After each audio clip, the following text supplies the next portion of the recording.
Perkenalkan, saya Stefani Uliana Marbun akan menampilkan rekayasa ide saya yang berisi hasil mini riset dan hasil mini project. Yang pertama, mini riset. Pada tahun 2020, negara Indonesia dan negara-negara lainnya dilanda wabah virus corona atau COVID-19 dan berdampak negatif bagi perekonomian Indonesia. Pandemi COVID-19 yang terjadi di Indonesia menyebabkan pemerintah menerapkan kebijakan pembatasan sosial berskala besar atau PSBB di beberapa daerah. Kebijakan tersebut mengubah aktivitas sosial ekonomi masyarakat seperti transportasi terbatas, pusat perbelanjaan, tempat rekreasi, dan hiburan ditutup. Keadaan ini berdampak luas terhadap kondisi sosial ekonomi masyarakat, termasuk keberlangsungan pekerjaan dan penurunan pendapatan pekerja. Rumusan masalah, jelaskan tentang pengangguran dan kasus ketenagakerjaan semenjak COVID-19 mewabah. Adapun manfaatnya yaitu untuk mengetahui jumlah peningkatan pengangguran dan kasus ketenagakerjaan semenjak COVID-19 mewabah. Hasilnya, berdasarkan jurnal analisis pengangguran dan pertumbuhan ekonomi sebagai akibat pandemi COVID-19, volume 18 nomor 2 September 2020, yang menggunakan data Kemenaker, ada 212.394 pekerja dari sektor formal terkena PHK dan pekerja formal yang dirumahkan sejumlah 1.205.191 orang. Dari sektor non-formal tercatat sekitar 282.000 orang tidak memiliki penghasilan. Sementara itu, berdasarkan data BP Jamsostek, pekerja yang dirumahkan dan terkena PHK mencapai 454.000 orang dari sektor formal dan 537.000 orang sektor non-formal. Jumlah pekerja yang di PHK pada sektor informal di Indonesia lebih besar dibandingkan pekerja sektor formal, yakni mencapai 71,7 juta orang atau 56,7% dari total jumlah tenaga kerja. Mayoritas dari mereka bekerja pada usaha skala mikro sebesar 89% berdasarkan data di tahun 2018. Hal tersebut disebabkan oleh beberapa sektor usaha yang melakukan PHK terhadap pekerjanya pada masa pandemi COVID-19.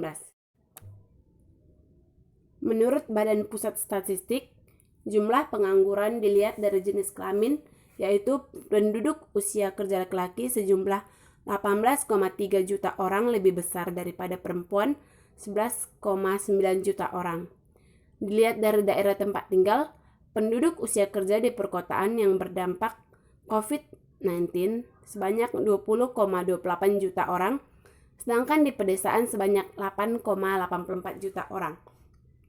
Dilihat dari masing-masing kategori pendidikan, yaitu kategori sekolah dasar ke bawah yaitu sebesar 3,61%, kategori SMP ke bawah sebesar 3,46%, kategori SMA ke bawah sebesar 9,86%, kategori SMK ke bawah sebesar 13,55%, diploma 3 ke bawah sebesar 8,8%, dan yang terakhir kategori universitas ke bawah sebesar 7,35%.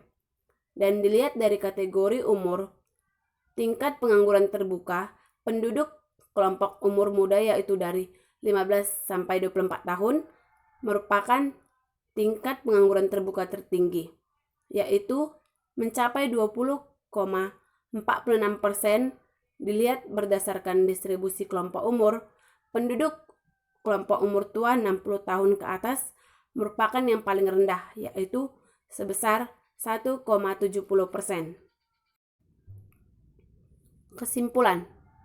Berdasarkan penjelasan di atas, maka disimpulkan bahwa COVID-19 telah dinyatakan WHO sebagai masalah global.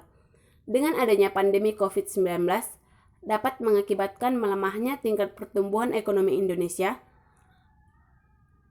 dan pada pandemi COVID-19 berdampak pada banyaknya karyawan yang dirumahkan sehingga menjadi pengangguran akibat terkena PHK dari kantor karyawan tersebut bekerja yang terjadi pada pekerja sektor formal dan informal. Mayoritas PHK terjadi pada sektor usaha skala mikro. Pengangguran yang terjadi karena PHK juga dapat menjadi salah satu faktor penyebab pertumbuhan ekonomi Indonesia melemah. Pada kondisi krisis COVID-19 ini, banyak terjadi ketidakpastian dan informasi berubah dengan cepat. Namun diharapkan analisis ini dapat memberikan gambaran tentang pengaruh COVID-19 terhadap pengangguran dan pertumbuhan ekonomi di Indonesia secara utuh dan bagaimana tindakan terbaik yang harus dilakukan. Selanjutnya, mini project. Kesejahteraan tenaga kerja dapat diukur salah satunya dengan ukuran besarnya upah yang diterima dari hasil pekerjaannya. Ada 17 sektor ekonomi yang ada di negara Indonesia, yaitu pertanian kehutanan dan perikanan, pertambangan dan penggalian, industri pengolahan, pengadaan listrik, gas, pengadaan air, pengelolaan sampah, limbah dan daur ulang, konstruksi perdagangan besar dan eceran, reparasi mobil dan sepeda motor, transportasi dan pergudangan, penyediaan akomodasi dan makan minum, informasi dan komunikasi, jasa keuangan dan asuransi, real estate, jasa perusahaan, administrasi pemerintahan, pertahanan dan jaminan sosial wajib, jasa pendidikan, jasa kesehatan dan kegiatan sosial, dan jasa lainnya. Dapat dilihat data rata-rata upah gaji pada tahun 2015 sampai 2020 dari ke-17 sektor.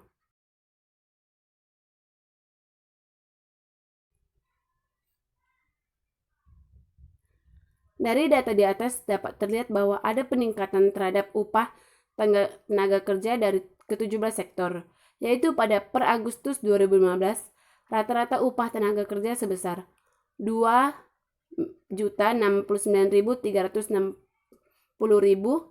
Selanjutnya pada Agustus 2016 rata-rata upah tenaga kerja sebesar 2.552.962.000 dan pada Agustus 2017 rata-rata upah tenaga kerja sebesar 2.829.130.000.